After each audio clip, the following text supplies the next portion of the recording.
ठीक है, तो अब हम स्टार्ट करते हैं क्वेश्चन करेंगे। ठीक है, टॉपिक स्ट्रक्चर में।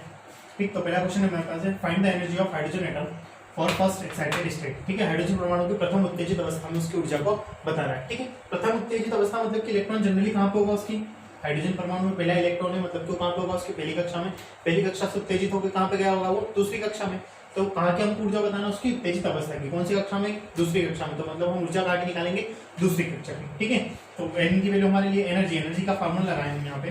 तो ई बराबर होता है -13.6 इनटू में जेड स्क्वायर अपॉन में एन स्क्वायर। ठीक है, अब हाइड्रोजन परमाणु बोला था, हम उसकी जेड की वैल्यू बताते हैं कितनी होती है। जेड की वैल्यू 1 और एन की वैल्यू हमने पता लगा लिया, कौन सी एक्साइटेड स्टेट बोली, फर्स्ट एक्साइटेड स्टेट। इसका मतलब कि कौन से ऑर्बिट में है वो, सेकंड ऑर्बिट में, क्योंकि पहले से 1 में तो पहले से होगा।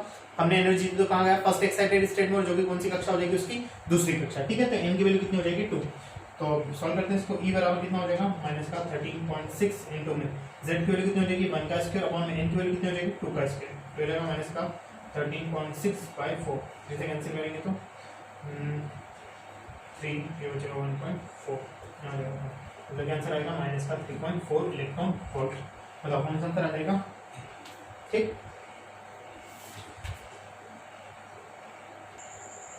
ठीक है, नेक्स्ट क्वेश्चन है हमारे पास, what is the radius of first excited state of hydrogen atom.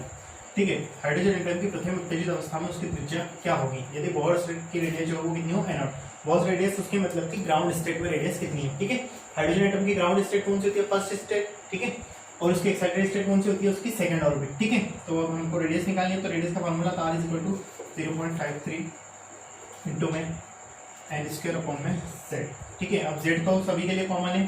ठीक है, ये कांस्टेंट हो गया, 0.53 भी क्या है, कांस्टेंट। तो r जो होगा वो डायरेक्टली ऊपर चला जाएगा इसके n स्क्वायर। तो मैं इसको ऐसे लिख सकता हूँ r1 अपॉन में r2 = n1 अपॉन में n2 का होल स्क्वायर। ठीक है, चलिए इस फार्मूले में इसको रखते हैं। r1 कितना दिया हमारे पास, मान लो कि फर्स्ट स्टेट में कौन सी रेडियस उसकी a0, r2 हमको निकालना है = n1 कौन सी वैल्यू होगी, n1 की फर्स्ट, a0 कब है। ठीक है, a0 उसकी ग्राउंड स्टेट कौन सी है, फर्स्ट स्टेट। ठीक है, तो फर्स्ट अपॉन में R2 हमको कब निकालना, उसकी फर्स्ट एक्साइटेड स्टेट में। एक्साइटेड स्टेट का भी उसकी जब सेकंड ऑर्बिट होती है, यहाँ कितना लिखेंगे हम, सेकंड का स्क्वायर। चलो 1 का स्क्वायर तो 1, 2 का स्क्वायर कितना होगा 4 इधर जाके क्या हो जाएगा इनटू। तो R2 = कितना हो जाएगा 4n0। ये आएगा उसका आंसर। ठीक है, तो नेक्स्ट क्वेश्चन है हमारे पास में, एक बॉल है जिसका वेट है हमारे पास में 0.66 kg। ठीक है, यदि वो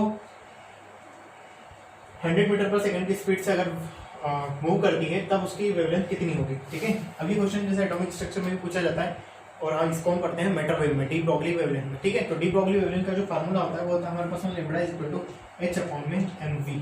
ठीक है, तो वैल्यूज को रख देते हैं यहाँ पे। h की वैल्यू में क्वेश्चन में दी हुई है कितनी है, 6.6 × 10⁻34। तो 6.6 × 10⁻34 जूल सेकेंड। ठीक है, अपॉन में क्या रखेंगे इसकी वैल्यू, किसकी वैल्यू रखेंगे, मास की। मास कितना दिया हुआ है हमको, बोलो 0.66 kg इनटू में वेलोसिटी कितनी है 100। चलो पॉइंट हटाएंगे, एक जीरो यहाँ लगेगी, पॉइंट हटाएंगे तो 2 जीरो यहाँ लगा देंगे, कैंसिल किया, 6 से कैंसिल। ठीक है, और 1 0 से 1 0 भी कैंसिल। ये ऊपर जाके क्या हो जाएगा, ऐड हो जाएगा, आंसर आएगा 1 × 10⁻1 ऐड हो जाएगा, इसमें हो जाएगा -35 मीटर पर सेकंड मीटर। ठीक है, सेकंड से सेकंड कैंसिल हो जाएगा, 1 × 10⁻35 वाला आंसर हो जाएगा। ठीक, ठीक है, नेक्स्ट क्वेश्चन हमारे पास नहीं है, यदि किसी इलेक्ट्रॉन की पोजीशन और उसके मोमेंटम में अनसर्टेनिटी अगर इक्वल हो तब उसकी वेलोसिटी क्या होगी। ठीक है, तो अनसर्टेनिटी का फार्मूला क्या होता है हमारे पास में, Δx × Δp = हम बोल सकते हैं h/4। इक्वल नहीं होता है, ठीक है, बराबर होता है या इक्वल होता है। ठीक है, हमको क्या बताना है, वेलोसिटी किस में इंक्लूड होती है, मोमेंटम में। ऐसा होता है ना, Δp = m∆v। ठीक है, तो इसकी जगह पे हम इन दोनों की वैल्यू तो क्या दी हमको, बराबर दी। तो Δx को भी मैं क्या बोल सकता हूँ, Δp बोल सकता हूँ। तो Δp × Δp कितना हो जाएगा, Δp का स्क्वायर = h/4। अच्छा, इधर से स्क्वायर हटाऊंगा तो इधर रूट लग जाएगा, और Δp की जगह पे कितना लिख दूंगा मैं, m∆v। तो m∆v हो जाएगा √ के अंदर h/4π। ठीक है, इसको सॉल्व किया, हमको क्या चाहिए, v चाहिए। n को कहाँ भेज देंगे, यहाँ पे। तो Δp हो जाएगा 1/m, और 2 जो होगा 4 में से वो बाहर आ जाएगा, √ के अंदर 4 का अंदर से बाहर कौन आ जाएगा, 2 आ जाएगा। तो 2 यहाँ बचेगा और अंदर बचेगा h/5। ठीक है। तो वेलोसिटी की वैल्यू हो जाएगी 1/2m अंडर रूट के अंदर h/5, ठीक।